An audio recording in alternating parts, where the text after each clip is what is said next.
So today I'm comparing the iPhone 17 Pro Max to the Samsung Galaxy Z Fold 7. And I know this sounds like a ridiculous comparison. A $2,000 foldable against a $1,600 high-end phone. But here's the thing. Once you're shopping at the premium end, money isn't really the deciding factor. You're looking at which one actually fits your lifestyle better.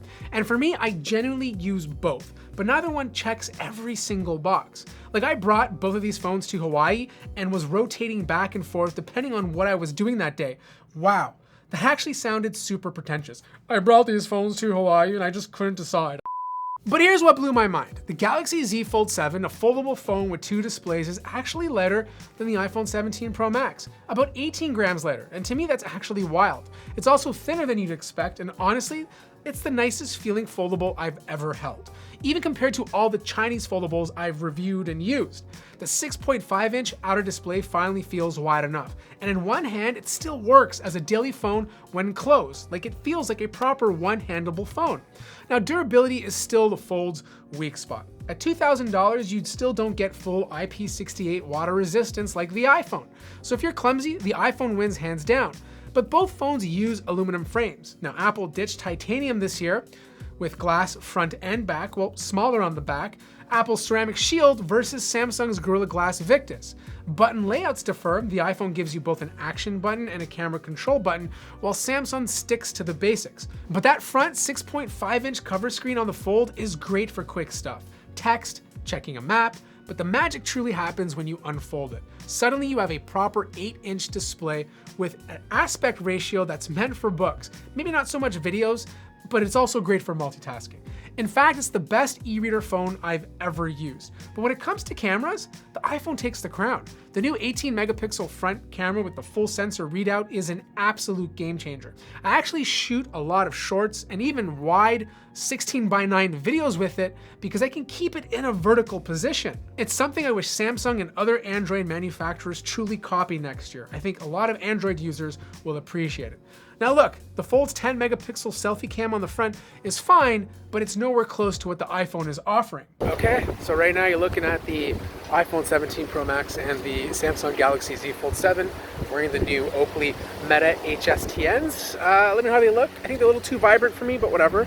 But yeah, so, you know, which one has the better microphones? It's pretty windy right now, so hopefully they're doing a good job of cutting the noise out.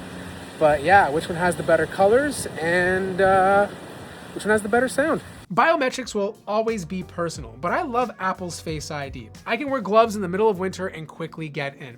The Z Fold 7 has facial recognition, but it's not as secure and only works well in properly lit environments. But it does have a physical fingerprint scanner embedded into the power button.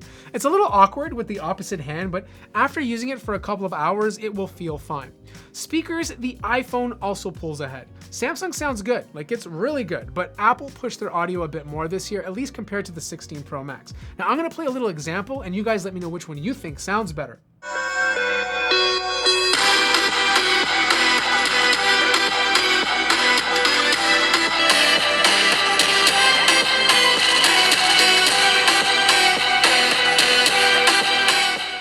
Now, if you're one of those individuals who use your phone flat on a table, like you bang on the display while it's flat, the Fold will rock back and forth when closed because of the massive camera bump. The iPhone has a massive camera bump as well, but it's more even due to the camera plateau. Now, this is a small detail and shouldn't sway you from buying one over the other. Look, a case can help on the Z Fold 7, but you just gotta buy a pretty thick case to even things out. Now we gotta talk about the displays. The iPhone's single 6.9-inch OLED display is brighter, 3,000 nits of peak brightness compared to Samsung's 2600. Like, it's gorgeous outdoors and slightly more color accurate, but Samsung's dual display versatility is unmatched. The only drawback, the inner screen is really reflective. More than competitors like the OnePlus Open, Samsung truly needs to fix that. They've done it on the Galaxy S25 Ultra, and they can easily do it on this one too. Other things to take into consideration is the high refresh rate. They're both 120 Hz, so you're not gonna feel a difference there. But productivity is where the Fold completely crushes the iPhone. Multitasking, split screen support, DeX support. It's like having a mini computer in your pocket. But Samsung, you killed the S Pen support. A lot of power users love this feature. Now, Apple doesn't give you these productivity tricks, but if you're in their ecosystem, you might not care. A lot of people only have one device, and if that's you, and you don't have a laptop or a desktop, the Samsung Galaxy Z Fold 7 truly gives you a lot more freedom and a lot more control. But we gotta talk about the cameras. The iPhone has triple 48 megapixel camera setup, a wide lens, 4x optical lens, and an ultra wide lens. The Galaxy Z Fold 7 finally inherits the really good 200 megapixel wide lens from the Galaxy S25 Ultra. The telephoto lens is a 10 megapixel, 3x optical. It's okay, but it does have a 12 megapixel ultra wide lens. Look, the consistency is still there. Apple will win most of the time. The iPhone zooms further, 40 times digital versus 30 times on the Galaxy Z Fold, and its 4 times telephoto beats Samsung's 3 times. The ultra-wide is also slightly wider at 0.5x versus 0.6. Daylight shots are great on both of these devices, and honestly, it's really hard to tell the difference. Yes, there's some sort of computational differences in terms of how these companies focus on how pictures should look, but at the end of the day, they take great photos outdoors. If you're some sort of person who likes to zoom in a lot, the iPhone will be slightly better. As soon as you pass that 4 times and you go to 8 times, the iPhone's shots are cleaner.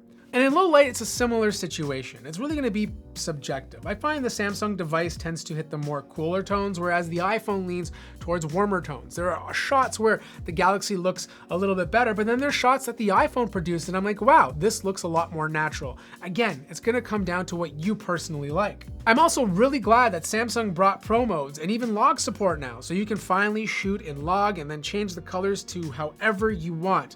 But iPhone Apple Log is better. It's integrated into more editing apps and workflows. Plus Apple's dual capture feature lets you switch between lenses while recording. On the Fold, you're stuck with whatever lens you start with. You can't switch while you're recording.